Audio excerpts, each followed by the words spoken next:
This is Top Hat.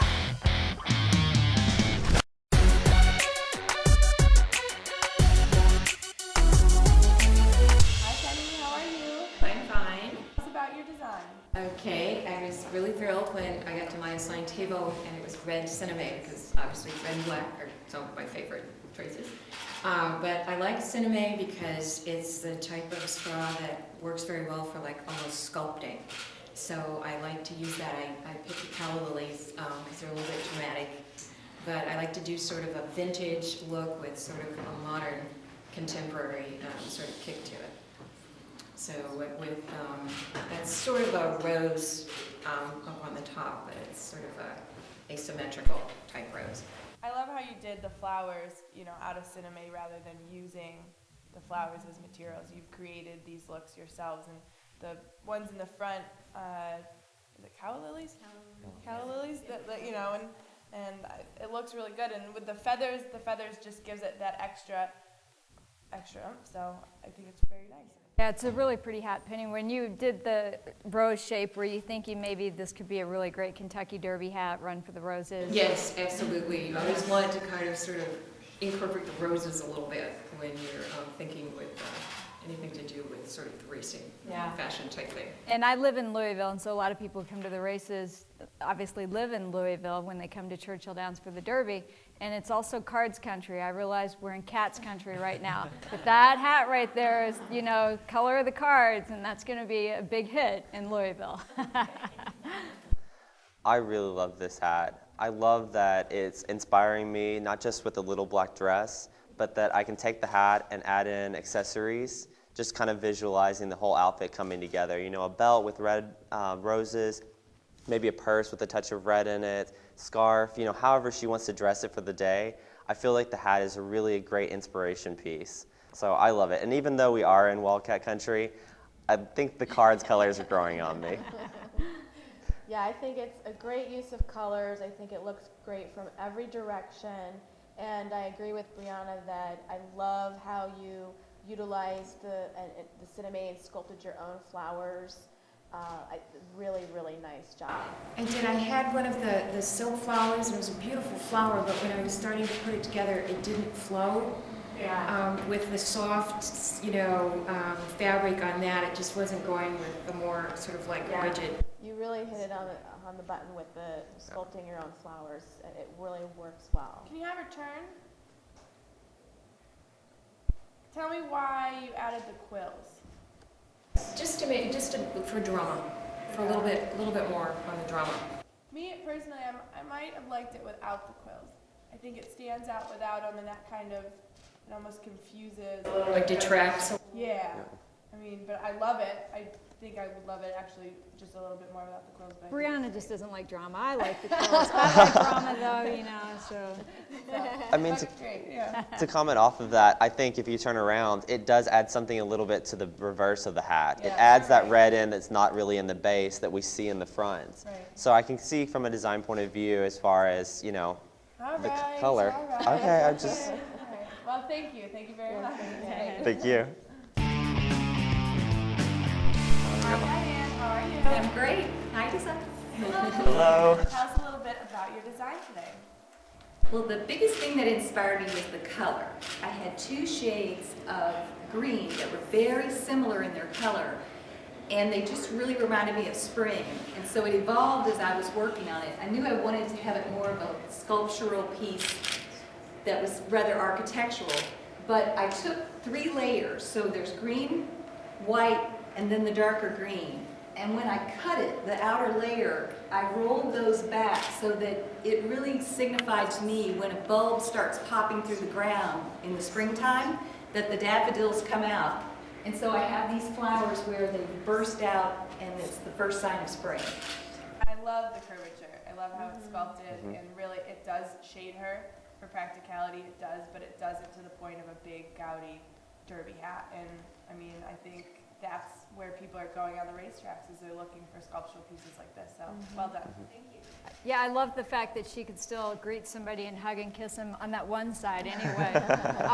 How is it secured? It worries me a little bit about a strong wind coming up. So how is it secured? Well, you'd be surprised. It's pretty secure. It's using a hat elastic, which we can hide in her hair, and it's really not going anywhere. So that's one of the nice things, is that she's not going to be chasing her hat as it comes off with a strong wind. Can you have her shake? Can you shake your head a little bit? Well done. Thank you. Did you think about any other colors to add into it when you were constructing it? I love the white, and it reminds me almost of kind of a garden party hat. It's a very simplistic, but yet it's got height, it's got dimension, it's very interesting to look at. But did you think of adding any kind of color into the flowers, or what was your thoughts on that? This were the selection of colors available from feather.com that I really loved. That was really kind of the materials I had to work with, so that was my color. What color would you wanted to add in if you had the choice? I think some pink. Okay. And I would have liked to have had maybe a brighter pop of yellow. I think if I'd had some cinnamon that was in the yellow, I would have used that in some of there as well. Yes, I think yellow would have been a perfect addition into that. Very good, thank you. I think it's a great shape. It really shapes her face nicely. I'm curious how when you cut the top of the cinnamon, how did you roll the top pieces back to create those curls? A curling iron. Oh, wow. Wow, All right. Well, thank you. thank you. Thank you.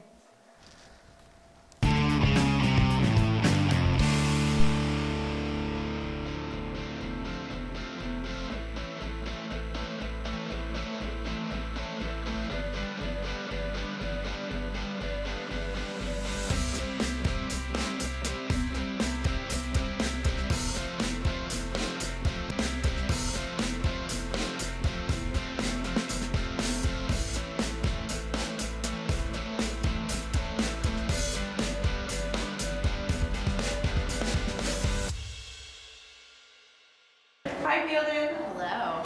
Tell us a little bit about your design today.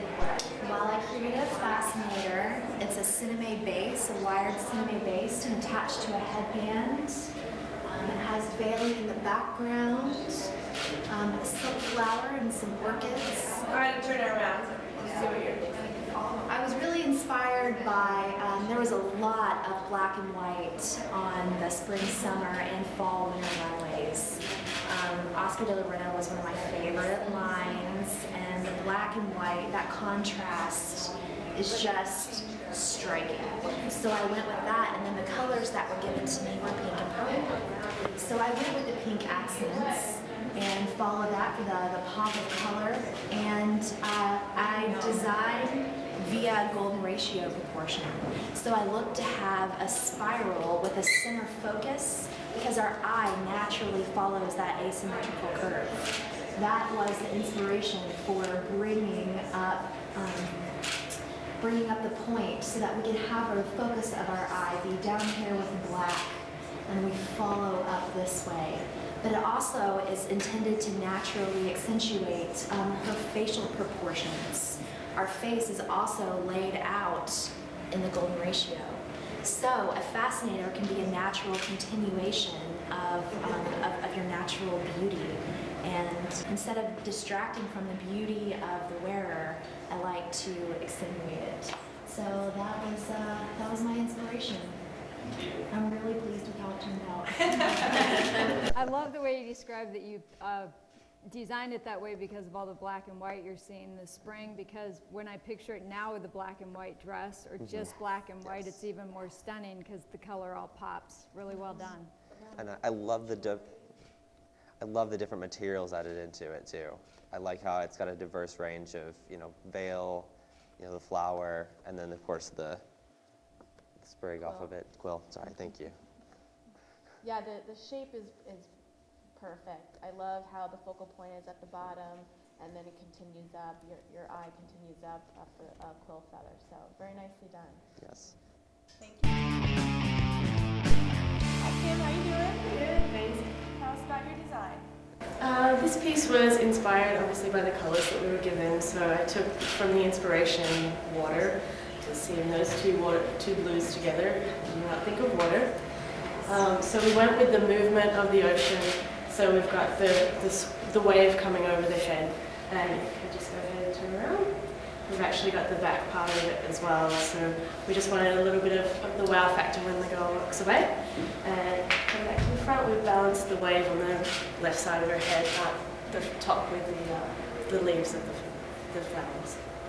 I can say it's a very unique design. I love that you've done almost like a ball cap coming out. I mean, I've never seen anything like it. And then on the back, you would not expect what's coming when she turns around, and that's great. You know, people want to see, if they're from the back, people want to see the front, and if you're from the front, you want to see the back, and that makes a really well-rounded piece. So, great.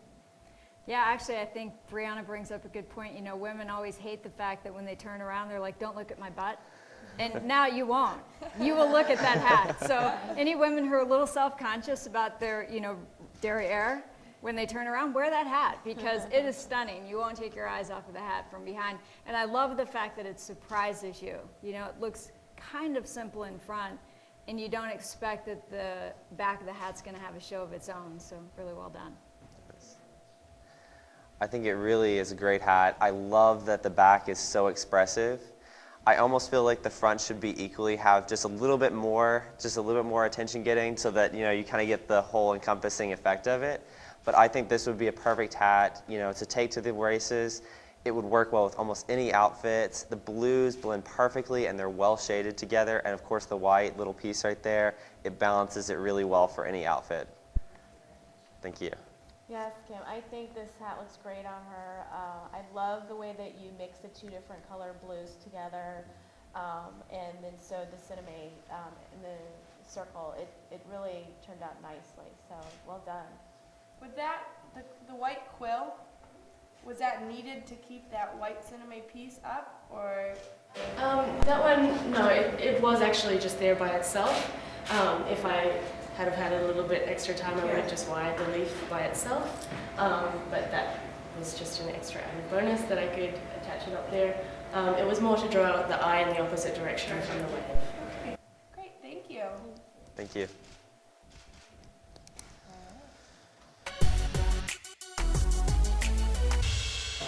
Hello, Milliners. Hello. Hi. Are we nervous? Yes. Excited? Well, thank you very much. All the judges loved your designs. They were absolutely gorgeous. And in the short time period you had, you did a fantastic job. Unfortunately, there can only be one winner of Top Hat. And again, the winner of Top Hat will receive a voucher for the Feather Shop, which is your source for millinery, trimmings, and all fine feathers. We'll also win a spread in our 2014 Fast Horses and Fabulous Fashion calendar, and of course, mega promotion on the Fashion at the Races website. So I'm going to have a few ladies step forward.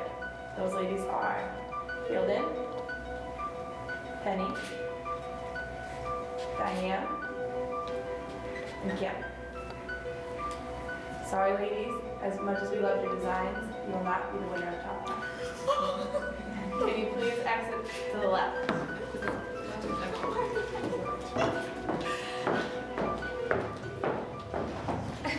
Lisa and Rose, can you take a step forward? Hold One on. of you will be runner-up, and one of you will have the Top Hat. Rose, we absolutely love your design. It had plenty of colors, great for any race day, pinks, orange, green. We did also think that maybe it needed a little bit more green on the side, but that was kind of a 50-50 on the judging panel. We absolutely loved your design as well, Lisa. It was a showstopper and had a huge wow factor at any racetrack. We did feel, though, that the flowers were a little bit too far down and wish that they were a little bit shorter around the face. Either way, we loved your pieces. And the winner of Top Hat is Rose.